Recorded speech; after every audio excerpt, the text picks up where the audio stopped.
ऐसा कर्म बनेगा कि आपको भी परमात्मा रास्ता देगा। आपकी मुसीबत तो प्रत्येक व्यक्ति के जीवन में है, अलग अलग जीवन में, चाहे वो मानसिक है, चाहे वो व्यापारिक है, चाहे वो पारिवारिक है, चाहे सामाजिक है, किसी न किसी रूप में मुसीबत सामने है। ये तो झगड़े हैं, मान लो इनके 3 बेटे अलग हो रहे हैं, जमीन अलग है, ये कुछ ना कुछ मानसिक परेशानी तो है ना। ये मानसिक स्वतंत्र तो नहीं है, कहीं ना कहीं इस उम्र में आकर मानसिक परेशानी है। अरे किस लिए? इस उम्र में आने के बाद तो बिल्कुल स्वतंत्र जीवन होना चाहिए, बिल्कुल स्वतंत्र। तो आप स्वतंत्र जीवन जिए, इसका आनंद लें और किसी के लिए भला करें। आज से आप एक ये उठा लें कि मैं किसी का भला करने का प्रयास करूंगा। गारंटी है परमात्मा आपका भला करेगा। गारंटी है आपकी किसी भी प्रकार की आपदाएं, किसी भी प्रकार की व्यथा, किसी प्रकार की चिंता वो खींच लेगा आपसे, और वो आपको पता भी लगेगा कब आपकी चिंता दूर होगी।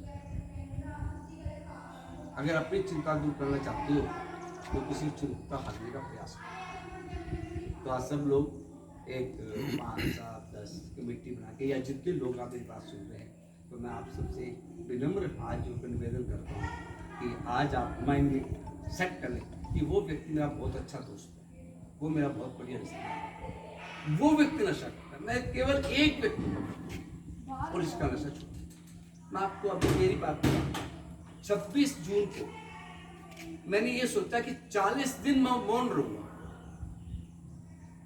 40 दिन तक बिल्कुल मौन रहूंगा।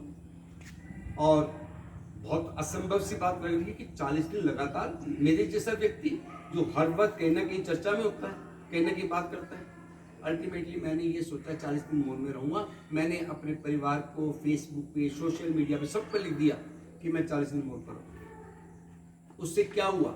लोग मेरे से पूछते कि आप 40 दिन मौन पर रहे, तो बताने क्या देते हैं? बताया इसलिए ताकि मैं संकल्पित हो जाऊं, ताकि मैंने जो संकल्प लिया है मैं आप लोगों को बताऊं, ताकि आप, मैं संकल्प पूरा ना कर पाऊं तो आप मुझे कैसे को, वैसे आपने तो संकल्प लिया था ना बोलने, आज आप कैसे बोल रहे?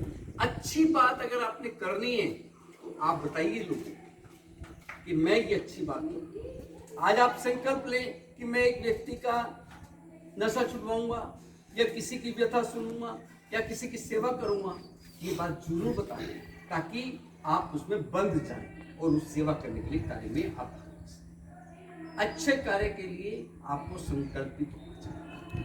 तो अगर आप अपने मन को दिशा दें, आपका मन जो है दो तरफ मिलता है।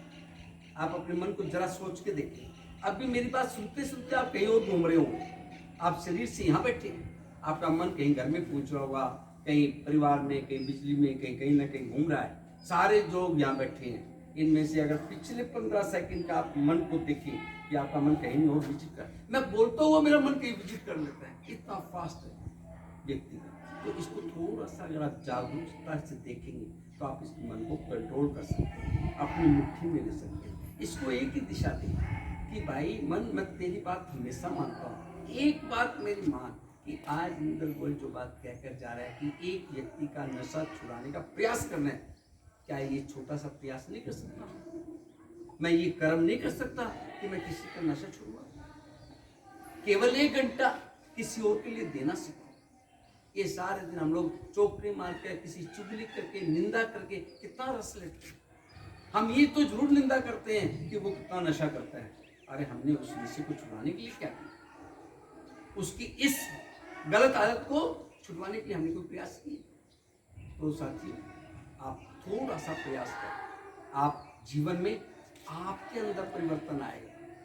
मैं कई बार ब्लड डोनेशन कैंप में जाता हूँ, बोलता हूँ कि ब्लड डोनेशन में जिसको मिलेगा उसकी तो जिंदगी बनेगी, परंतु जो ब्लड दे रहा है उसकी भी जिंदगी बन रही है। ऐसा नहीं है कि आपकी बॉडी से ब्लड निकल गया, अरे आपका भी स्वच्छ ब्लड आएगा, आपका भी शरीर ठीक हो। इसी तरह यदि आप किसी की सेवा करेंगे तो परमात्मा आपकी सेवा करेगा। ये मौका मत जाने, ये मौका बार बार नहीं मिलेगा। ये जीवन किसी की सेवा करने के लिए आप देखते जाओ, 3 जा रहे हैं, कोई 50 का होगा, कोई 60 का होगा, कोई 55 होगा, कैसे भागे जा रहे हैं, किस तरह से भागा जा रहा है। इसलिए आप अपने प्रत्येक दिन, प्रत्येक क्षण जीवन में कुछ दिशा निर्देशित करें, अपने जीवन को संभालें, ऐसे मत जाए और स्वयं की सेवा, अपनों की सेवा तो दुनिया करती है, अन्यों की सेवा वह आपको मौका।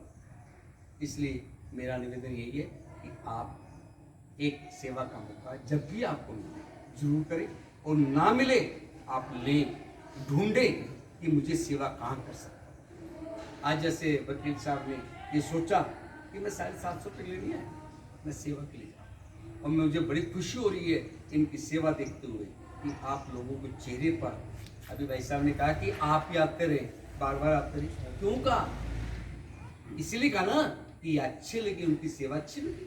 और यदि आप किसी की सेवा करेंगे तो आप भी देखना, आपकी जो पहचान है, परमात्मा भी कहेगा देखो मैंने कितना बढ़िया व्यक्ति जो समाज की सेवा, जो किसी को गलत रास्ते पर चलते हुए सही रास्ते पर आने का प्रयास करें। तो मैं आप लोगों से बहुत बहुत निवेदन करता हूँ कि आपको अच्छा लगा, मेरी बात अच्छी लगी तो साथ रखना, अगर कोई बात अच्छी नहीं लगी मुझे वापस दे देना, मैं मेरे साथ नहीं जाऊँगा।